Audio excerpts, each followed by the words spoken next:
النهاردة هنعمل مع بعض وصفة جميلة جدا، وهنستخدم فيها الفلفل. مش هنستخدمه كله، هنستخدم فيه حاجة كده غريبة شوية. يعني يمكن أنا نفسي كنت مستغربة، بس طلعت كنز بجد. احنا يعني مش عارفين قيمته غير لما هتجربوه هتشوفوا بنفسكم.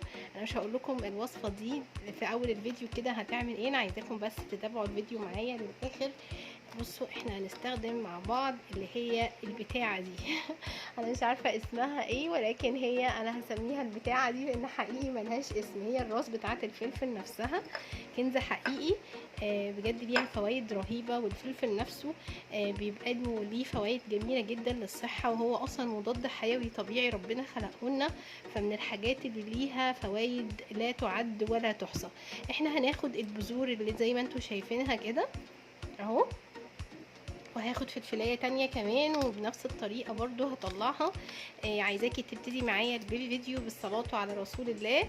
صلي على النبي معايا وقولي لي انت بتتابعيني من اي بلد، علشان نفيد ونستفيد. واي مكون من مكونات الوصفه انا هقول لكم اسمه عندنا في مصر، وانتوا تقولوا لي عندكم في بلادكم.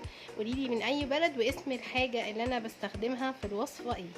خلاص انا مسميه دي البتاعه دي انتوا بقى بتسموها ايه، سواء بقى في مصر او غير مصر. يعني انا مش عارفه دي اسمها ايه، بس فوائدها جباره.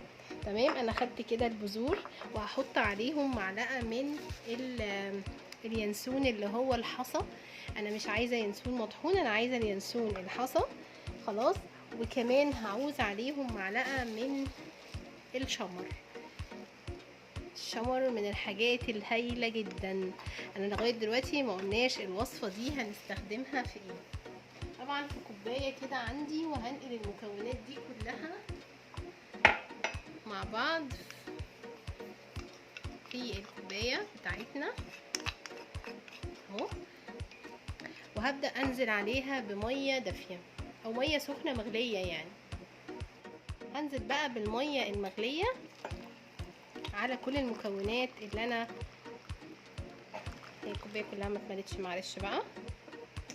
خلاص طبعا هحتاج ان احنا نغطي معلش ده مش قدها بالظبط، بس هنغطي الكوبايه بتاعتنا دي لمده ربع ساعه. انا كده مغطياه بقى عشان يعدي الوقت، وانا مغطيه المشروب بتاعي. انا لسه ما قلتلكمش طبعا المشروب ده انا بستخدمه لايه. انا عايزه محتاجه محتاجه كده قطع او شرايح من الليمون. خلاص، المفروض زي ما قلت لكم ان احنا يعدي على المنقوع ده ربع ساعه بالظبط، ربع ساعه 10 دقايق، ويكون متغطي بالشكل ده.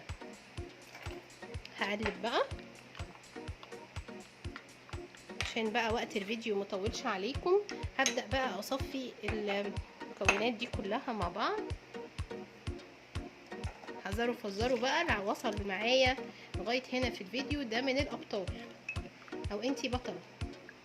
قولي بقى توقعوا كده اللي وصل معايا، يكتب لي قبل ما يشوف نهايه الفيديو الوصفه دي لايه. هحط بقى معلقه من، انا مش عايزه معلقه عشان بس ايه نكون دقيقين في المكونات. انا عايزه ربع معلقه من خل التفاح. يعني المعلقه دي صغيره جدا، انا هحط ربعها. خلاص مش هحط المعلقه كلها. يلا ونقلب بقى. صليتوا على النبي ولا لسه؟ اللي لسه ما صلاش على النبي يصلي علشان ناخد كلنا ثواب الصلاه على رسول الله. تعالوا بقى مع بعض اقول لكم الكوبايه العبقريه دي هتشربيها كل يوم لمده 30 يوم على معده فاضيه. انا ما حطيتش خل كتير علشان محدش يتضايق من اللي عنده قرحه معده او عنده معده حساسه او الكلام ده كله. انا عامله مراعيه حبايبي اللي عندهم مشاكل يعني. فالكوبايه دي حطيت عليها هنقول نقطتين 3 من خل التفاح، وهنشربها كل يوم لمده 30 يوم قبل الفطار.